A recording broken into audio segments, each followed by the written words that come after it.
Alhamdulillahi Rabbil Alamin, wabihi nasta'in ala umuri dunia wa din. Salatu wassalamu ala ashrafil anbiya'i wal mursalin wa ala alihi wa ashabihi ajma'in. Kita memasuki kitab yang baru, juga membaca hadis-hadis Nabi sallallahu alaihi wasallam. Kali ini tentang kelebihan ilmu, kelebihan orang yang belajar ilmu, kelebihan orang yang mengajarkan ilmu. Sangat baik kalau kita dapat menghafaz hadis-hadis Nabi sallallahu alaihi wasallam. Nabi menganjurkan kita supaya membaca hadis dan menghafaznya sebaik-baiknya, sekurang-kurangnya 40 hadis. Di mana Nabi sallallahu alaihi wasallam bersabda dalam hadis baginda, "Man hamala min ummati 40 hadisan, ba'athahu Allahu yaumal qiyamati faqihan 'aliman." Barang siapa yang menanggung, yakni menjaga atau memelihara dari umatku 40 hadis, maka ia akan dibangkitkan pada hari kiamat nanti dalam keadaan faqih dan alim. Sebab itu para ulama menulis kitab-kitab hadis ini, beberapa orang ulama menulis hadis 40 hadis Imam Nawawi umpamanya, 40 hadis akhlak mulia, 40 hadis kelebihan ilmu, 40 hadis itu, 40 tadi ini. Kenapa? Kerana ada hadis Nabi SAW yang menganjurkan kita supaya menghafaz 40 hadis. Dan sabda baginda lagi, "Man hafiza ala ummati 40 hadisan min sunnati adkhaltuhu yawmal qiyamati fi syafa'ati." Rawahu Ibn Najjar an Abi Sa'id. Riwayat ini adalah riwayat yang sahih. Barang siapa memeliharakan bagi umatku 40 buah hadis dari sunnahku, yakni meriwayatkan kepada mereka dengan menyebut sanad dan mukharrijnya, nescaya aku masukkan akan dia di dalam syafaatku. Ini dia kelebihan.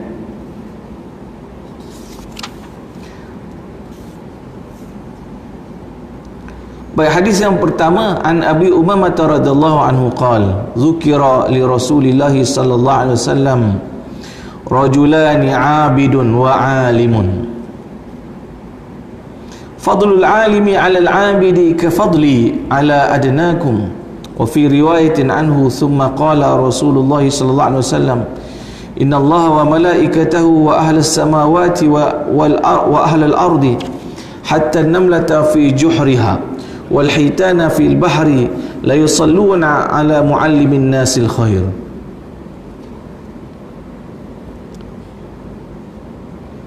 Daripada Abu Umamah radhiyallahu anhu berkata, telah disebut di sisi Rasulullah SAW dua orang lelaki, pertama yang abid, yakni ahli ibadat, dan kedua orang yang alim.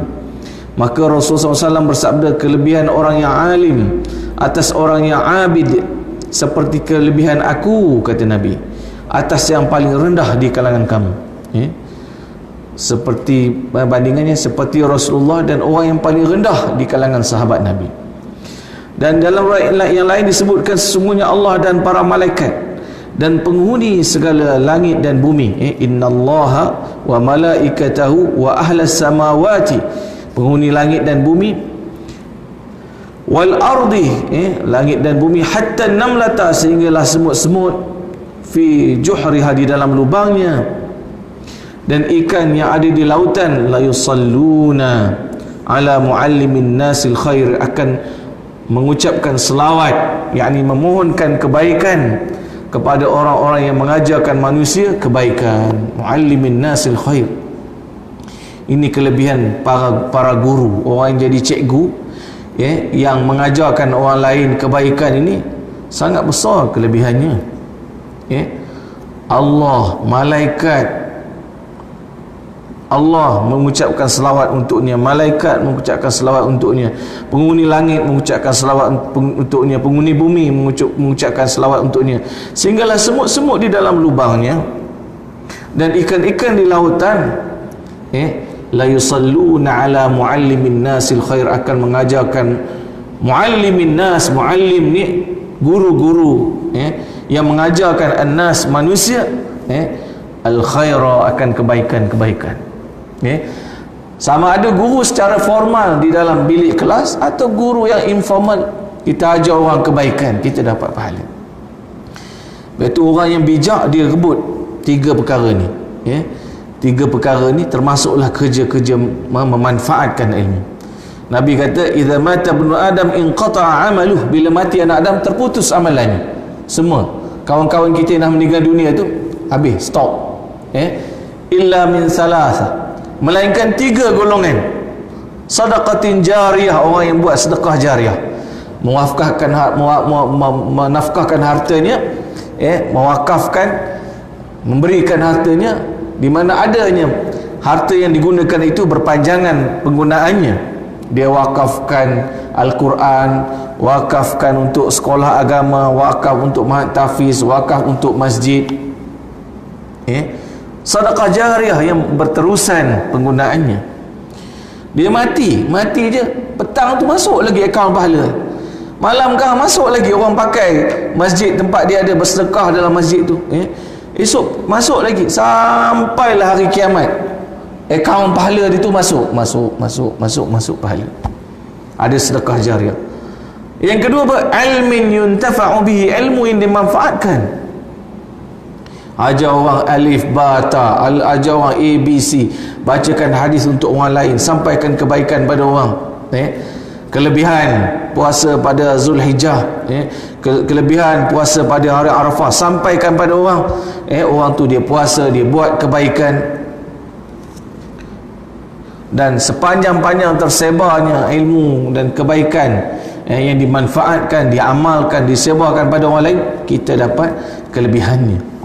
Awaladin salihin yad'ulah, kita usahakan juga anak yang soleh yang mendoakan. Anak yang soleh ini belum dia doa pun, tuan-tuan hari ini jadi anak yang soleh, datang ke kuliah maghrib, semayang jemaah, mak ayah kita dalam kubur malam ini, mereka mendapat kerehatan dan kesenangan kerana kehadiran kita pada majlis-majlis mengingati Allah. Belum kita berdoa, Tok Imam baca pula doa, Allahumma ighfir lana wa li walidina warhamhum kama rabbawna shighara. Doa lagi dapat. Sebab apa tuan-tuan buat baik mak ayah kita dapat? Sebab kita ni adalah pelaburan mak ayah kita. Dengan usaha, dengan susah payah mak ayah kita didik kita, ajar kita, jadilah kita orang yang beriman, yang mengamalkan amal-amal kebaikan, kebajikan. Alangkah baiknya kalau anak-anak kita juga anak-anak yang soleh, yang mengamalkan kebaikan, mendoakan kebaikan untuk kita dapat. Jadi besarnya kelebihan orang yang ada ilmu, yang menyampaikan ilmu, yang menyampaikan kebaikan. Sebab itu tuan-tuan, Islam ni dia sangat ambil berat tentang ilmu. Wahyu yang pertama yang Allah Ta'ala turunkan apa dia?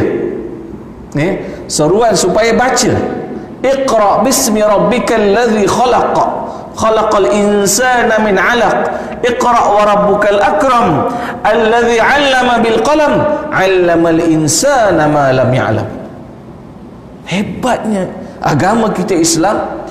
Seruan yang pertama, wahyu yang pertama ialah apa dia? Perintah Allah Ta'ala suruh kita baca, Iqra.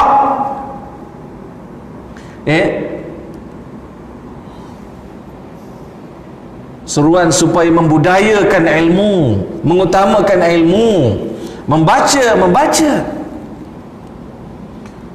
Antara cara mempelajari ilmu juga ialah dengan menulis. Allah Ta'ala sebut allazi 'allama bil qalam, yang mengajarkan manusia dengan menulis. Orang yang membiasakan dirinya menulis, dia sebenarnya bila dia menulis, dia mempelajari sesuatu, dia dapat ilmu. Salah satu pada cara nak belajar, selain daripada kita belajar macam ni, kita dengar, kita baca, kita hadiri ceramah, ialah dengan cara kita menulis.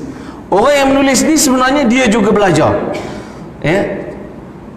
Dan orang yang membiasakan dirinya menulis, dia mencapai tahap kemantapan ilmu yang sangat hebat. Cuba kita tengok para ulama yang banyak menulis. Ulama yang banyak menulis itu ulama yang hebat. Buku-bukunya terus dimanfaatkan walaupun dia dah meninggal dunia. Tengok ulama-ulama yang banyak menulis. Syekh Yusuf Al-Qaradawi, walaupun dah berusia 80-an, dia menulis sampai hari ini 30 muka surat sehari. Dia tulis 30 muka surat sehari. Sebab apa? Bila kita menulis itu, kita belajar, Allah menyatakan allazi 'allama bil qalam, yang mengajarkan manusia dengan menulis, dengan mata pena. Allah mengajarkan manusia, salah satu caranya apa? Dengan menulis. Menulis itu juga adalah satu cara belajar. Kenapa? Kerana bila kita tulis, kita perah otak kita. Dan orang yang menulis ialah orang yang telah pun membaca, lalu mengeluarkannya melalui tulisannya.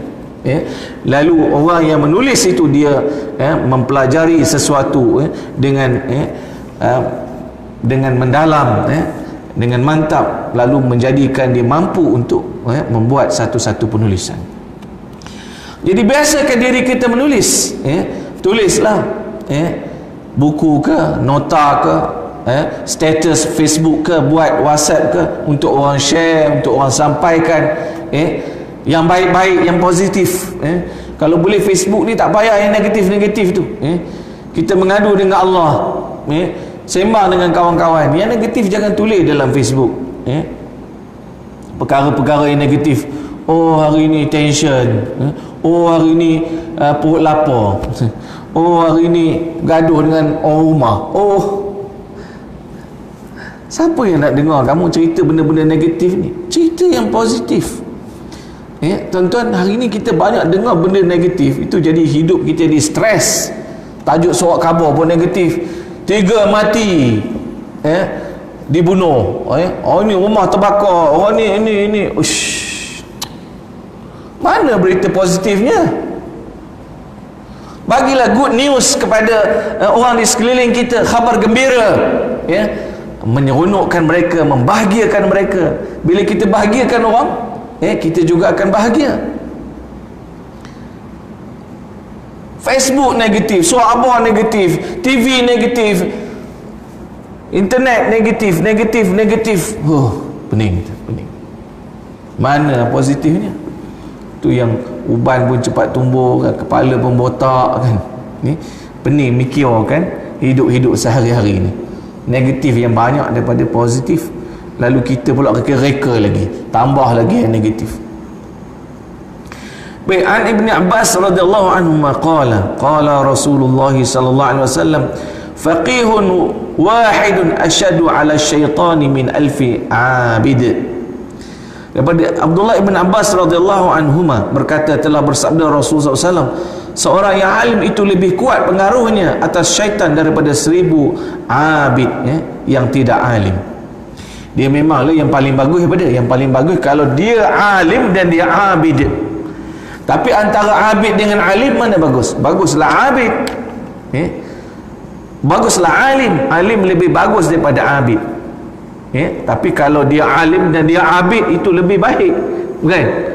Dia alim dan dia abid itu yang paling baik. Tapi kalau antara dua, abid ke alim, lebih baiklah alim. Orang yang alim itu sangat ditakuti oleh syaitan. Syaitan sangat takut orang alim, kerana si alim itu tahu caranya untuk melawan godaan syaitan, dan dapat pula si alim itu memberi bimbingan kepada orang lain supaya ia selamat dari godaan syaitan. Bahkan si alim itu dapat pula menyelamatkan orang-orang yang telah disesatkan oleh syaitan. Jadi syaitan sangat takut kepada si alim kerana dia dapat memelihara dirinya dan memberikan bimbingan kepada orang lain. Lain halnya dengan orang abid yang hanya menghabiskan waktunya dengan beribadat saja, dia tidak dapat memberikan bimbingan kepada orang lain, bahkan kadang-kadang ia sendiri masih dapat disesatkan oleh syaitan. Maka dari kerana inilah orang yang alim itu jauh lebih ditakuti oleh syaitan dibandingkan dengan si abid. Justru berdampinglah orang yang alim, yang mengetahui, yang menyampaikan ilmu, yang menyebarkannya. Tuan-tuan, orang di sekeliling kita, kita kena sampaikan ilmu, sampaikan kebaikan. Anak kita ajar dia akidah yang benar, akidah yang salimah, yang sejahtera. Ajar dia akhlak yang baik. Ajar dia takut pada Allah. Jangan ajar takut hantu. Balik-balik koma.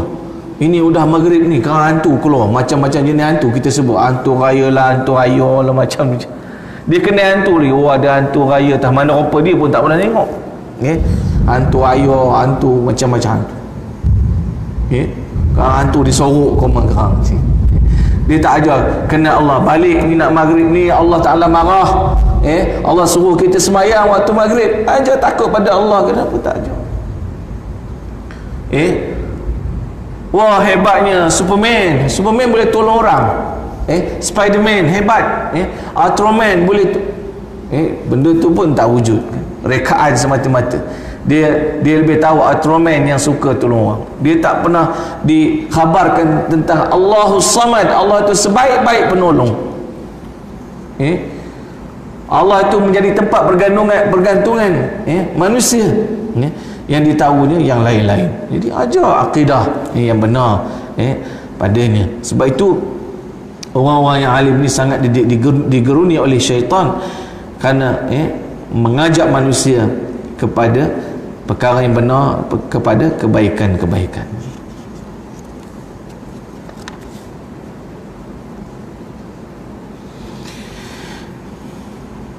Hadis yang ketiga, ilmu mengangkat martabat manusia. An Abi Hurairah radhiyallahu anhu qala, su'ila an-nabiy sallallahu alaihi wasallam ayyun nasi akramu 'inda Allah?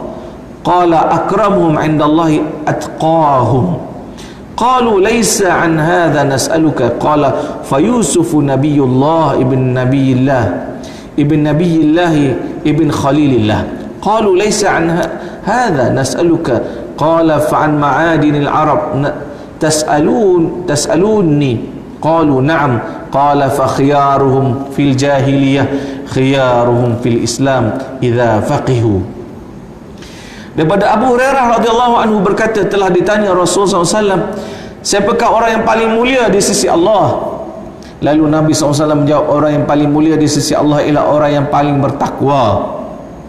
Sebenarnya mereka berkata lagi, bukan ini yang kami tanyakan.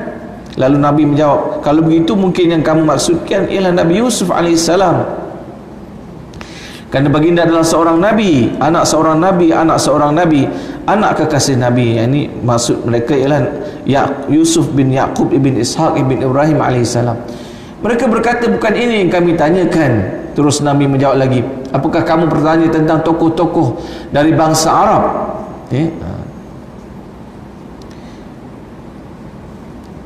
Akram, yang paling mulia tu yang kamu maksudkan adalah adakah ianya tokoh-tokoh Arab? Ya, kata sahabat, itu dia maksud soalan kami. Nak tanya orang-orang Arab ni, pemimpin-pemimpin Arab, tokoh-tokoh di kalangan Arab ni yang paling baik yang macam mana? Lalu Nabi SAW menjawabkan, orang-orang yang baik pada zaman jahiliah dulu, itulah yang juga orang yang baik di zaman Islam. Syarat dia apabila mereka alim dengan hal-hal agama. Kalau zaman jahiliahnya baik, mereka juga akan menjadi orang yang baik, yang mulia di zaman setelah mereka memeluk Islam. Idza faqihu, bila mereka memahami hal ehwal agama. Jadi ilmulah yang menentukan tinggi atau rendahnya martabat seseorang, bukannya harta, bukannya rupa, bukannya keturunan. Yarfa'illahu alladhina amanu minkum walladhina utul ilma darajat. Ini disebut dalam Al-Quran. Allah Ta'ala mengangkat orang-orang yang beriman di kalangan kamu, dan orang-orang yang diberikan pada mereka ilmu dengan darjat-darjat ketinggian yang banyak. Hadis keempat, an Ali radhiyallahu anhu qala Rasulullah sallallahu alaihi wasallam, ni'mar rajulul faqihu fid din in ihtija ilaihi nafa'a wa in istughniya anhu aghna nafsah.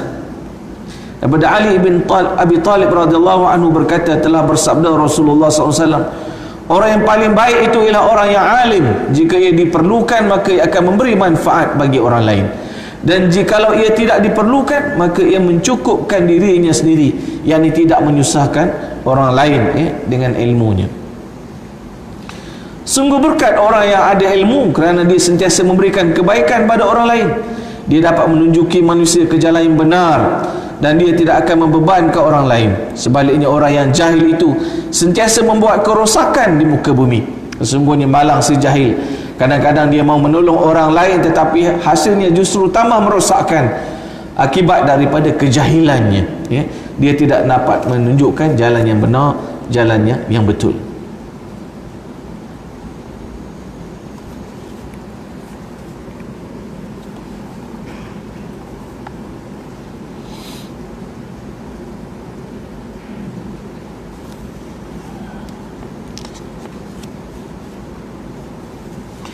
An Abi Darda radhiyallahu anhu qala sami'tu Rasulullah sallallahu alaihi wasallam man salaka tariqan yatlubu bihi ilman salakallahu bihi tariqan min turuqil jannah wa innal malaikata la tad'u ajnihataha ridan li talibil ilm wa innal 'alima la yastaghfiru lahu man fis samawati wa man fil ardi wal hitan fi jawfil ma wa inna fadlal alimi 'alal 'abidi ka fadlil qamari lailatal badri 'ala sairil kawakibi wa innal ulama warasatul anbiya wa innal anbiya'a lam yuwarrithu dinaran wala dirhaman walakin warasul ilma faman akhazahu akhaza bihazin wafir.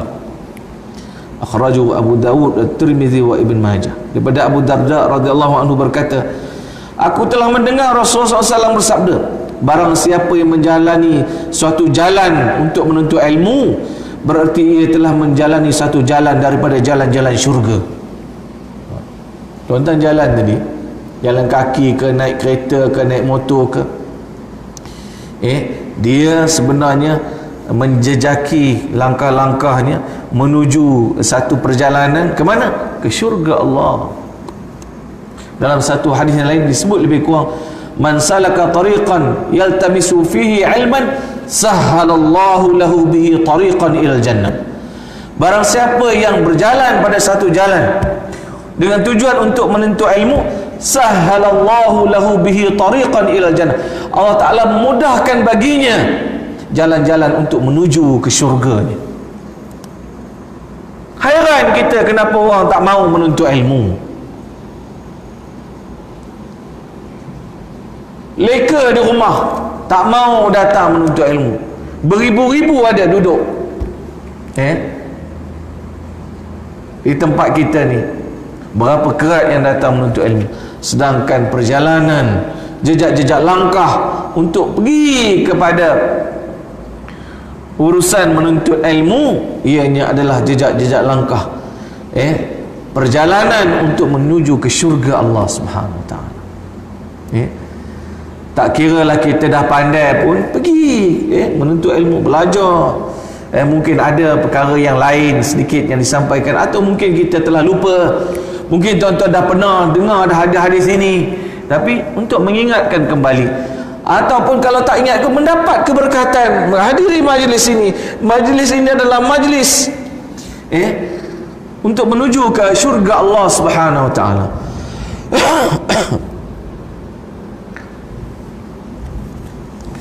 Wa innal malaikata la tad'u ajnihataha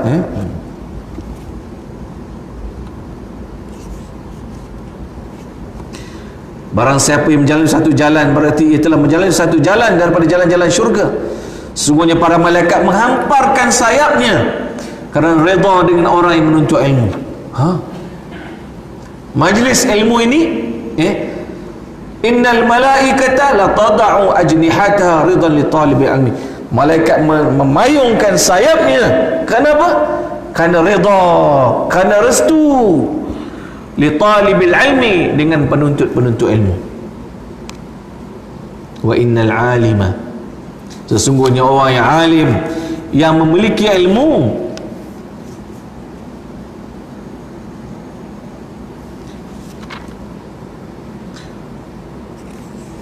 La yastaghfiru lahu, diminta ampun untuknya. Oleh siapa meminta ampun? Man fis samawati, semua yang ada di langit minta ampun untuknya. Wa man fil ardi, yang ada di bumi juga minta ampun untuknya. Wal haitanu, dan ikan-ikan di lautan. Wa inna fadlal alimi 'alal 'abidi, dan sesungguhnya kelebihan orang yang alim atas orang yang abid, ahli ibadat, seperti kelebihan bulan purnama di atas kalian bintang-bintang. Ka fadli al-qamari lailatal badri ala sairil kawakibi, seperti bandingkan orang yang berilmu dan orang yang hanya ahli ibadat, seperti bulan purnama, lailatul badri, lailatul badri maknanya bulan purnama, ala sairil kawakibi, berbanding dengan bintang-bintang yang lain. Bulan ni yang menyerlah, bulan waktu bulan purnama, itulah ibaratnya orang yang berilmu dibanding dengan ahli ibadat semata-mata. Wa innal ulama, sesungguhnya para ilmuwan, orang yang berilmu, para ulama, warasatul anbiya, mereka adalah pewaris para nabi, dan sesungguhnya para nabi, wa innal anbiya lam yuwarrithu dinar, tidak mewariskan dinar, tidak mewariskan dirham, tak mewariskan wang emas atau wang perak, tetapi yang diwariskan oleh mereka ialah apa? Ialah ilmu. Walakin warasul ilma, mewariskan ilmu. Faman akhadhahu akhadha bihadzin wafir, sesiapa yang mengambil ilmu itu berarti ia telah mengambil habuan yang paling sempurna. Jadi rebutlah ilmu, kerana ilmu itu sangat bermakna dan berguna. Anak-anak kita, tuan-tuan, pastikan mereka ada ilmu, siapkan mereka, lengkapkan mereka dengan ilmu. Jangan makan ni sedap, dia punya home theater dekat rumahnya macam panggung wayang, dengan kursinya, wah, TV besar dia, kucuk keceng bunyi. Ada pula peti sejuk, buka, makan buah lagi, minum air lagi, tengok TV. Jadi rumahnya tu pesta hari-hari. Mana tempat baca buku? Tempat baca buku tak ada. Tempat baca buku tak ada. Mana library? Mini library tak ada. Dia ada home theater dia, TV besar, kursi empuk. Tempat tengok TV tu ada aircon pula. Itu tak bangkit-bangkit tu. Patutnya yang selesa apa? Library tu selesa. Tempat semayang tu kena selesa. Tempat tengok TV dia tengah-tengah jalan tak apa. Jangan kau je nak tengok TV je. Kalau cerita elok-elok tak apa. Yang berilmu tak apa. Ada mini library, ada buku-bukunya, ada ensiklopedianya. Nak tidur bacakan ensiklopedia pada anak-anak. Bacakan buku-buku cerita Nabi, cerita-cerita yang baik, kisah-kisah Al-Quran. Bila mereka belajar, asuh mereka supaya jadi pakar dalam ilmu-ilmu yang mereka pelajari. Jangan belajar tak cukup masak, belajar atas angin, acuh tak acuh. Belajar sampai jadi pakar, belajar sampai pandai, pakar dalam bidang masing-masing. Dia jadi doktor pakar, jadi engineer yang pakar, jadi ahli kimia yang pakar. Kita nak umat Islam mahir dalam bidang-bidang yang mereka ceburi. Dia belajar agama sampai pandai, sampai faqih. Jangan tak cukup masak. Kalau kita dah tersilap, tuan-tuan, anak kita ni jadi correction, jadi pembetulan kepada kita. Asuh mereka, aku nak kamu pandai. Ayah cari duit tak apa, belajar sungguh-sungguh. Kerana ilmu ni penting. Jangan nak kira ni mengumpulkan dusun royannya, kebun sawit. Ini anak saya ni ustaz, ada 7 orang. Kalau saya mati, setiap orang ada 5 ekar kebun sawit. Ni 5 ekar, ni 5 ekar, ni 5 ekar. Ilmu tak ada. Kita pun mati, dijual dema je kebun. Habis cerita. Bagi ilmu tu lebih mustahak. ilmu lebih mustahak lagi. Bagi ilmu, ilmu khususnya ilmu asas agama, selesaikan dulu fardu ainnya. Jangan ilmu fardu ain bab semayang, bab hukum hakam tak erti, ini dia masalah.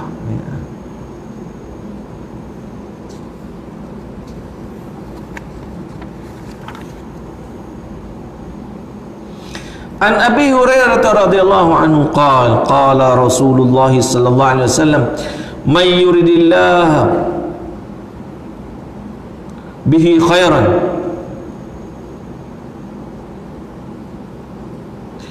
yufaqihu fid din."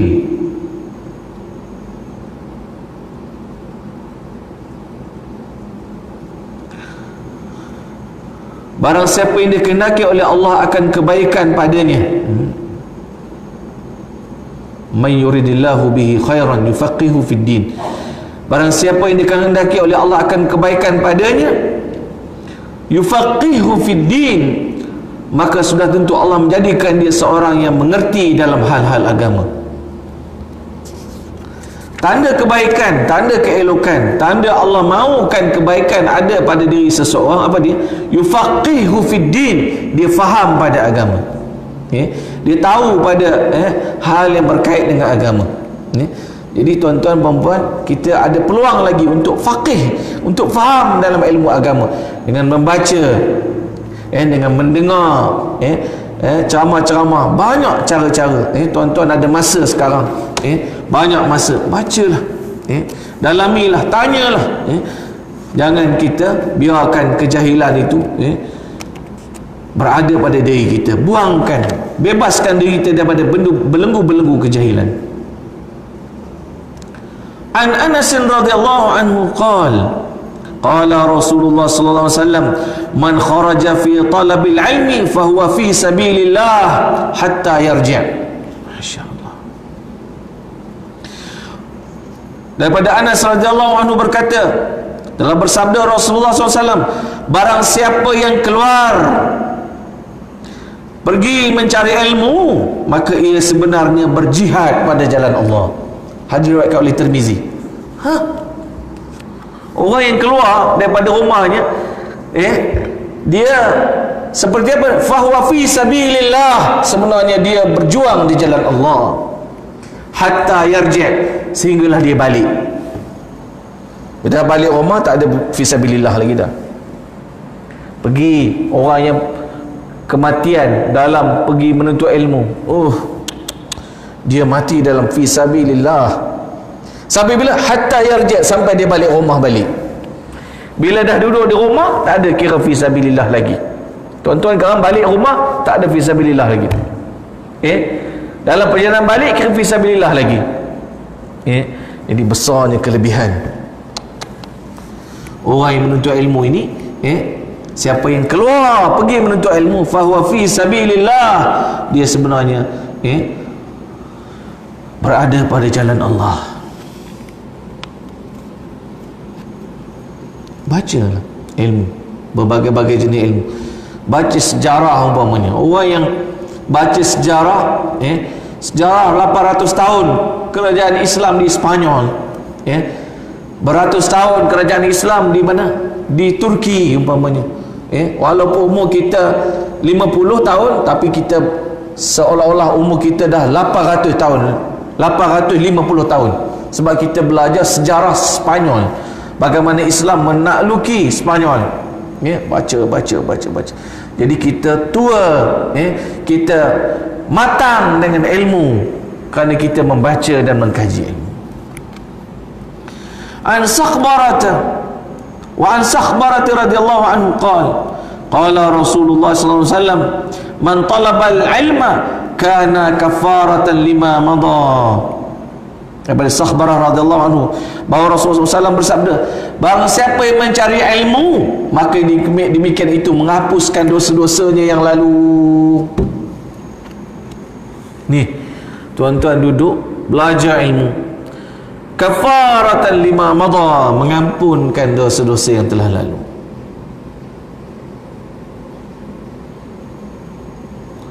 Dosa kita macam-macam jenis. dosa mata, dosa telinga, dosa mulut, dosa dengan isteri, dosa dengan anak, dosa dengan mak bapak kita. Banyaknya dosa-dosa kita. Cuba kita kenangkan. Malu kita kalau orang tahu dosa-dosa kita. Banyaknya dosa-dosa, ya Allah. Apa jalan untuk mengampunkan dosa-dosa kita? Apa jalannya? Antaranya ialah dengan menuntut ilmu. Man talabal ilm kana kafaratan lima madha, adalah pengampunan baginya atas dosa-dosa yang telah lalu. Wa an Ziyad bin al-Harith as-Sudai marfu'an man talabal ilma takaffala Allah lahu birizqihi, daripada Ziyad bin Harith as-Sudai radhiyallahu anhu, bahawa Rasulullah SAW bersabda, barang siapa yang mencari ilmu maka Allah menjamin untuk mencukupkan rezekinya. Komplit. Orang yang ada ilmu ni tak takut dah. Kalau tak ada kebun sawit, risau lagi. Tidak. Kalau ada kebun sawit saja, risau juga kita. Ilmu tak ada. Ada duit, kita mati tinggal 100,000 seorang anak kita. Kalau tak ada ilmu, dia tak boleh berniaga. Dia tak reti nak invest duit, sebab ilmu tak ada. Main saham tak reti, norei getah tak tahu, ngecuk sawit tak pandai. Apa yang dia reti? Yang dia reti ngabihkan duit mak bapak dia je. Dapat 100,000, mak bapak pun mati 3 tahun, habis duit. Sebab apa? Sebab ilmu tak ada. Tapi kalau orang ada ilmu, dijamin baginya rezekinya. Dia tahu, otak dia fikir, otaknya jalan macam mana. Jadi carilah ilmu, carilah pengalaman.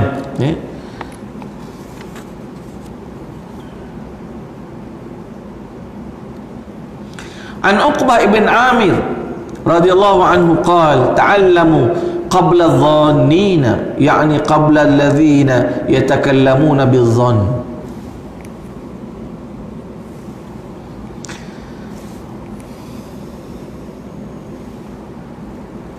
Daripada Uqbah bin Amir radhiyallahu anhu berkata, carilah ilmu sebelum lahir orang-orang yang suka mempertikaikan nilai-nilai agama.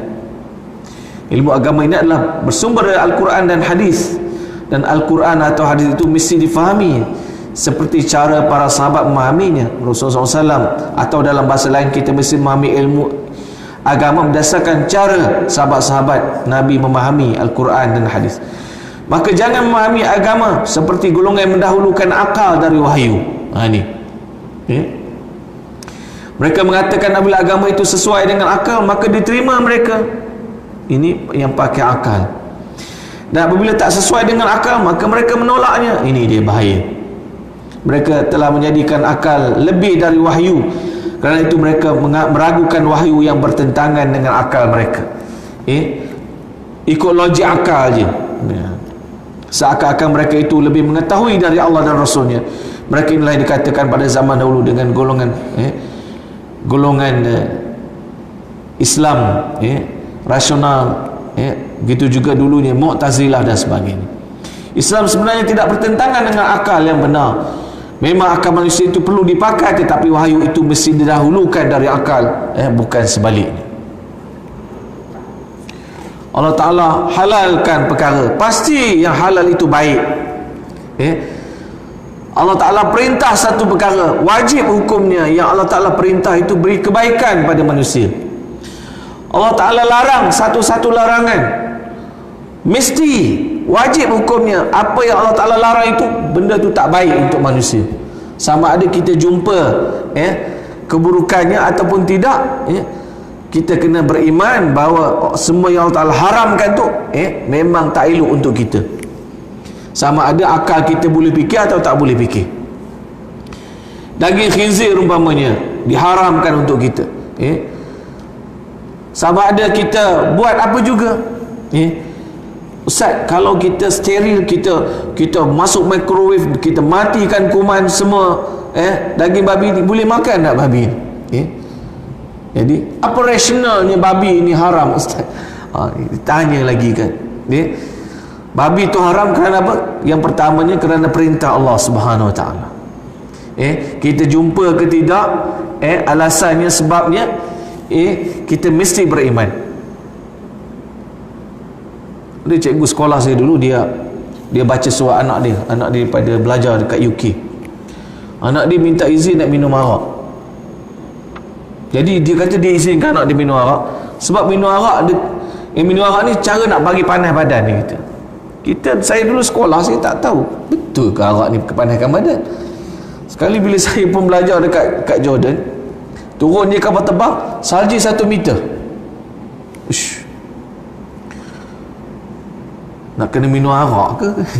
Nak panas-panas. Rupanya nak panas badan ni macam-macam cara ada, kan? Pakai heater, pakai baju sejuk, macam-macam cara ada. Jadi alasan dia nak panaskan badan minum arak. Ini dia pakai akal dia, pakai budaya yang bertentangan dengan Islam yang berada di sana. Jadi yang kita rujuk ialah Al-Quran, ialah hadis, di mana pun kita berada. Kerana Islam itu tinggi, tidak ada yang lebih tinggi daripada Islam, dan Islam itu sesuai dengan hidup dengan sifat semula jadi manusia. Fitratullah allati fatara an-nasa 'alaiha, itulah agama fitrah, yang telah difitrahkan pada manusia. Agama yang sesuai dengan sifat semula jadi. Manusia tak suka pada kecurian, Islam juga menetapkan hukuman yang berat kepada pencuri. Tak suka pada percampuran keturunan, tak mau kepada perzinaan, Islam menentukan hukuman yang berat kepada penzina. Tak mau kepada permusuhan, tak mau kepada perkara-perkara yang jelek, Islam menentukan akhlak-akhlak yang baik. Dalam Islam, selain daripada akidah, syariat, akhlak juga penting untuk kita semua. Wallahu a'lam. A'udzubillahi minasyaitonir rajim. Bismillahirrahmanirrahim. Alhamdulillah rabbil alamin, wassalatu wassalamu ala asyrafil anbiya'i wal mursalin wa ala alihi washabbihi ajma'in. Allahumma akrimna bi nuril fahmi waftah 'alaina bi ma'rifatil 'ilm, sahhil akhlaqana bil halmi, rabbana srif 'anna 'adzab jahannam inna 'adzabaha kana gharama inna sa'at mustaqarra muqama ya muqallibal qulub tsabbit qulubana 'ala dinika wa ta'atik. Rabbana atina fid dunya hasanah wa fil akhirati hasanah wa qina 'adzabannar. Sallallahu ala sayyidina Muhammad wa ala alihi washabbihi ajma'in. Alhamdulillah.